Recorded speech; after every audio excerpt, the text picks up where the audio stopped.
দর্শক ভাইদের জন্য আজকে নতুন একটা ভিডিও দেখুন, নারকেলের খোসা কিভাবে খৈরানো হয়। ভিডিওটি যদি ভালো লাগে তাহলে লাইক কমেন্ট শেয়ার করুন।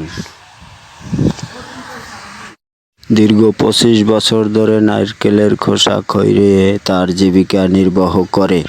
দর্শক ভাইদের জন্য ভিডিওটি একটু যদি লাইক কমেন্ট করেন তাহলে অনেক খুবই সুন্দর হয়।